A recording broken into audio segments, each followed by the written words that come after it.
Hello everyone. So here we come with the next topic of the MSO 4 जो कि है middle class. Middle class के बारे में हम बात करेंगे। देखो, सबको नॉलेज है what exactly middle class is, but ये है वर्ड्स की फॉर्म में आपको इसे प्रेजेंट करना है और थोड़ा सा बैकग्राउंड वगैरह सारा इन डिटेल जानना है। जनरली मिडिल क्लास क्या होता है? हम कहते हैं एक पर्सन होते हैं अपर क्लास जिनकी लाइफस्टाइल हाई क्लास है, अच्छा खासा अर्न कर रहे हैं। एक होते हैं लोअर क्लास जो बेसिकली लाइवलीहुड के लिए भी चीज़ें नहीं कमा पा रहे हैं।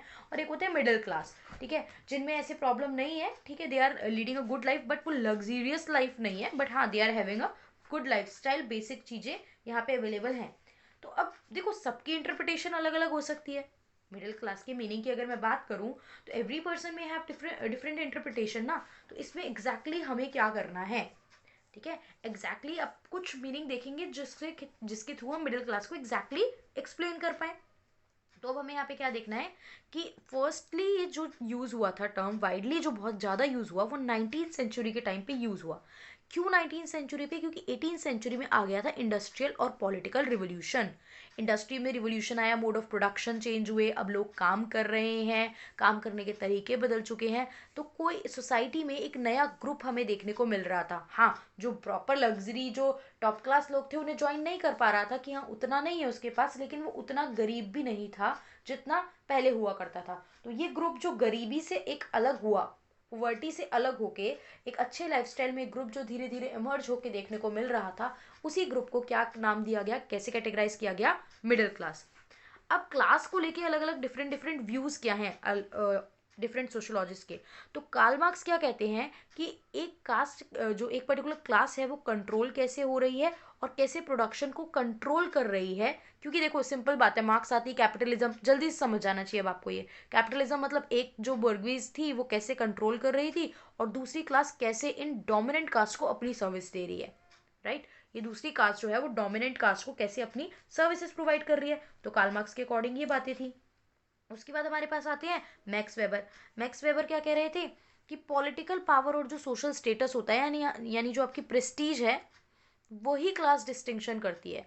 हम कहते हैं ना वो पर्सन की बहुत वैल्यू है यार, मतलब बहुत ज़्यादा जान पहचान है, वो तो हाई फाई है, हाई स्टैंडर्ड है। या नॉर्मली ये चीज़ें क्या होती है, हम इसी के बेसिस पे, तो जो आपकी पॉलिटिकल पावर और सोशल स्टेटस होता है सोसाइटी में, हम क्लास जो डिवाइड होती है वो उनके बेसिस पे भी होती है। ये किसका कहना था? मैक्स वेबर का कहना था। अब अपर क्लास के पास होता क्या? अपर क्लास के पास अच्छी खासी वेल्थ हमें देखने को मिलती है, दे पोजेस्ड वेल्थ। वहीं लोअर क्लास लोग कौन होते हैं? जो मैनुअल लेबरर्स है, काम कर रहे हैं, कुछ सेमी स्किल्ड या अनस्किल्ड वर्कर्स होते हैं। Clear? Labourers, semi skilled, unskilled workers, मतलब बेसिकली जो है ये इस सब टाइप के काम में इंगेज होते हैं। अब यहाँ पे सोशल क्लास क्या हो गई? सोशल क्लास एक हिरार्कल वर्ड मतलब क्या होता है? सीक्वेंस। हिरार्की जब भी हम यूज करते हैं इसका मतलब क्या होता है? सीक्वेंस। तो ये हिरार्कल अरेंजमेंट है लोगों का एक सोसाइटी में एज इकोनॉमिक और कल्चरल ग्रुप। या तो आप उसको ग्रुप को किस में डालोगे? इकोनॉमी में डालोगे, या फिर आप किस में डालोगे उसको? कल्चरल में डालोगे।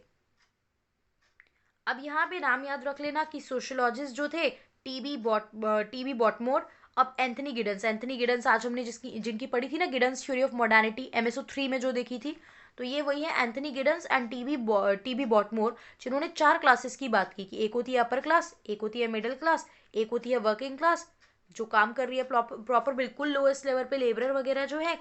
अब पिजेंट्री मतलब जो लोग एग्रीकल्चर या एग्रीकल्चर से रिलेटेड काम कर रहे हैं। रिलेटेड काम क्या? जैसे माइनिंग वगैरह का काम होता है। क्लियर? रिलेटेड सर्विसेज, हॉर्टिकल्चर हो गया, पिसीकल्चर हो गया, ये सब काम भी किस में जाते हैं? ये सब काम पिजेंट्री वाली चीज़ों में ही जाते हैं, मतलब एग्रीकल्चर और रिलेटेड एक्टिविटीज़, जो चीज़ें जो लोग ये काम परफॉर्म कर रहे हैं। अब मिडिल क्लास क्या है? क्लास है ये एक मिडल ऑफ सोशल हिरार्की। मतलब मिडल वर्ड लगाया तो इसलिए ना क्योंकि एक पूरी क्लास में कहीं इन बिटवीन आती होगी। लाइक यहाँ पे आपके क्या जा रहे हैं? टॉप क्लास अपर क्लास जा रही है, यहाँ पे ये मिडल है और यहाँ पे ये लोअर है, तो in between the upper and एक तरीके से देखा जाए तो लोअर क्लास है। तो ये क्या है? ग्रुप ऑफ पीपल है जो सोशियो इकोनॉमिकली, क्योंकि एक सोशल स्ट्रक्चर है और इकोनॉमी अर्निंग के बेसिस पे ही तो डिवाइड हो रहा है ये। तो group of people who fall socio economically between the working class and upper class.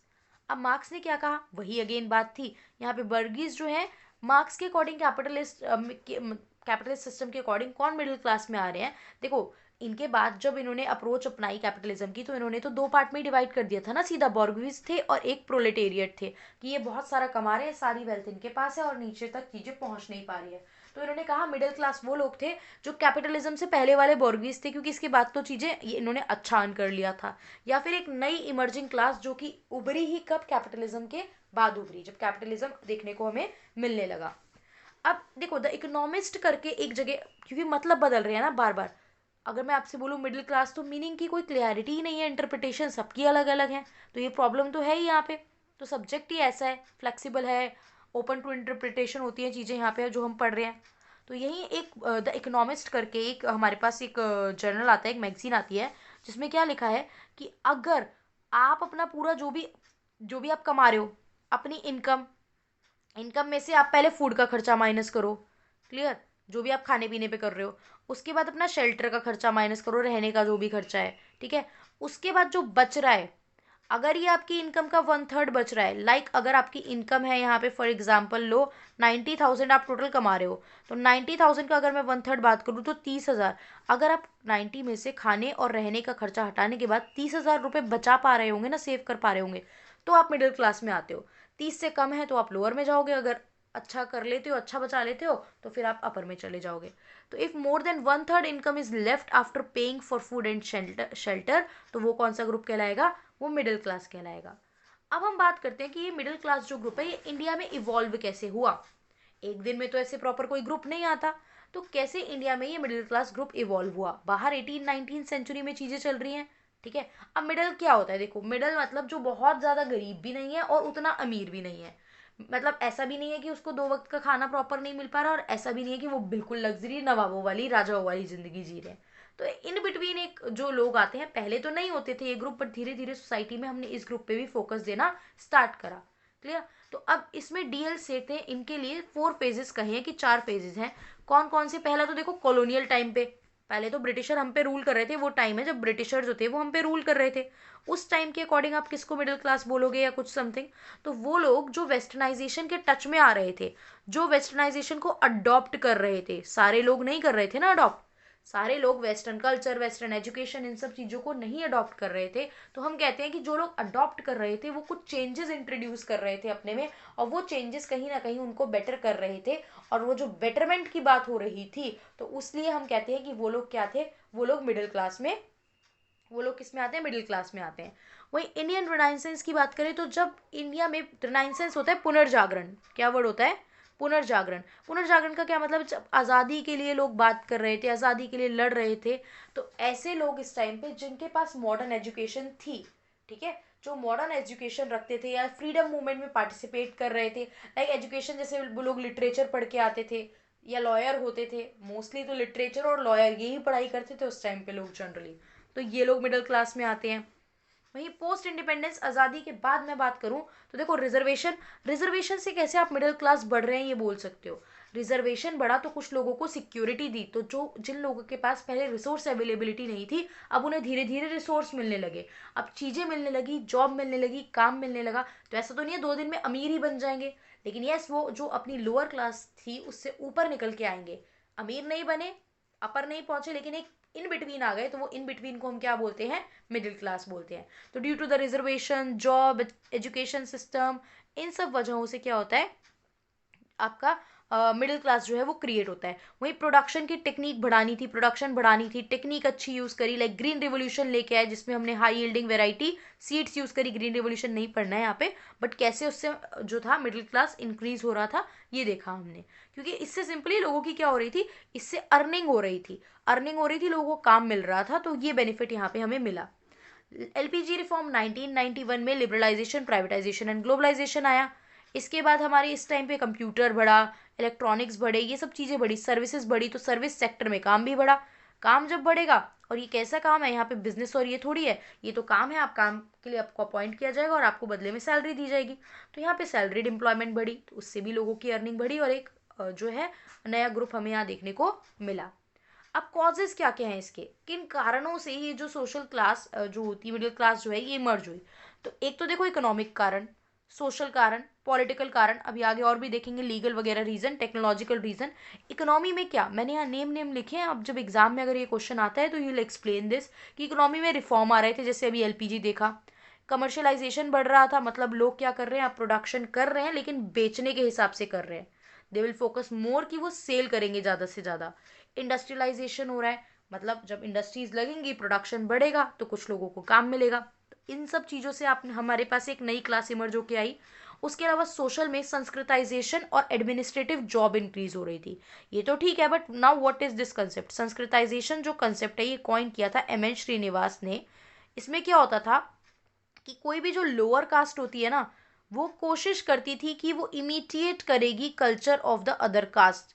अब क्या होता था, कई बार बहुत सारे रीजन की वजह से ना, जैसे कि क्या होता था, लैंड होल्डिंग्स थी।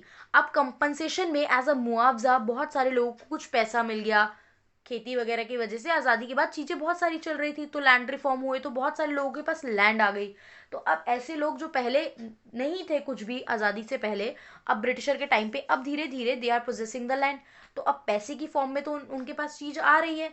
तो वो लोग क्या करते थे, वो कोशिश करते थे कई बार कि वो इमिटिएट करे अपर कास्ट को to maintain a position in the society. तो दैट्स वाई ये ग्रुप भी क्या होते थे, बिल्कुल अपर तो नहीं बन गए, बट स्टिल ये सारे लोग जो थे वो किस में आ जाते थे, मिडिल क्लास में आ जाते थे। तो ये संस्कृताइजेशन का कंसेप्ट शॉर्ट में ही देखा है अभी, मतलब। अब पॉलिटिकल बात करते हैं। पॉलिटिकल में जैसे डेमोक्रेसी में पार्टिसिपेशन होना चाहिए, जितनी पार्टिसिपेटिव डेमोक्रेसी उतने लोग अवेयर हैं, उतने जो है वो क्या है, एजुकेटेड होंगे या उतने नोन टू होंगे चीज़ों को लेके। प्लस यूनिवर्सल एडल्ट फ्रेंचाइजी, 18 साल प्लस अबव के इंसान को वोट देने का राइट है। अब देखिए कोई पर्सन अपने पॉलिटिकल राइट की नॉलेज रख रहा है तो हम उसे बिल्कुल बैक या लोअर में काउंट नहीं करेंगे। यहाँ पे मतलब वो पर्सन क्या है, एक मिडिल क्लास का पर्सन है, या फिर एक इंडिकेटर में, हम पॉलिटिकल इंडिकेटर में ये चीज़ें लेके चलेंगे।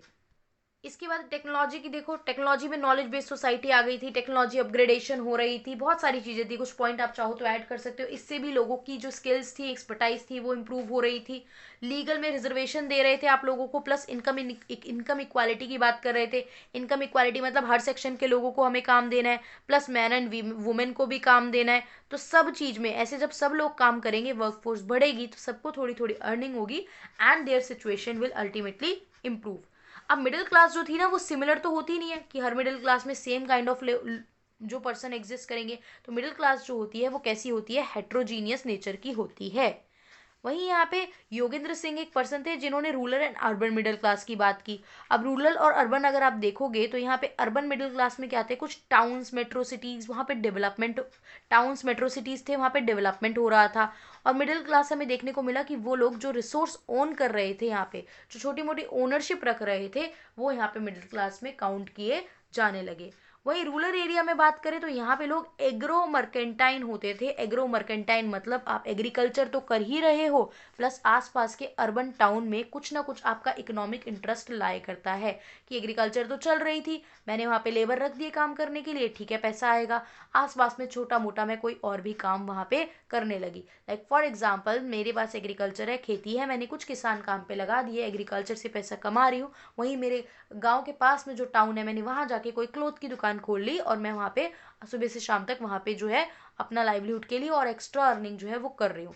तो ये सब लोग भी धीरे धीरे करके, क्योंकि थोड़े बहुत पढ़ने लग गए थे, नॉलेज आ गई थी लोगों को, तो वहां से हट के और भी काम कर रहे थे, मल्टीपल काम में एंगेज हो रहे थे। तो ये पार्ट भी, ये ग्रुप भी क्या बना, एक मिडिल क्लास में हमें देखने को मिला। अब एक यूएनईपी की रिपोर्ट के अकॉर्डिंग यूएनईपी क्या बोलता है कि पहली बात तो यूएनईपी ने ये बोला कि 2022 तक शायद इंडिया की पॉपुलेशन इतनी बढ़ जाएगी कि वो चाइना को भी पीछे छोड़ सकती है। बाकी यहाँ पे क्या बोला कि मिडिल क्लास पॉपुलेशन जो है किसी भी यहाँ पे इंडिया की 2027 तक वो इतनी लार्ज हो जाएगी कि वो चाइना, यूएसए और यूरोप की पॉपुलेशन से ज़्यादा होगी। Is that clear? So I hope middle class, इसका इवोल्यूशन इंडिया में, ये कंसेप्ट समझ में आ गया होगा। बाकी विल सी कि नेक्स्ट वीडियो में हम क्या टॉपिक पिक करेंगे। तब तक आप बाकी अपने डाउट्स वगैरह सेंड कर सकते हैं। We will cover all the things. So this is all for this video. Thank you for watching.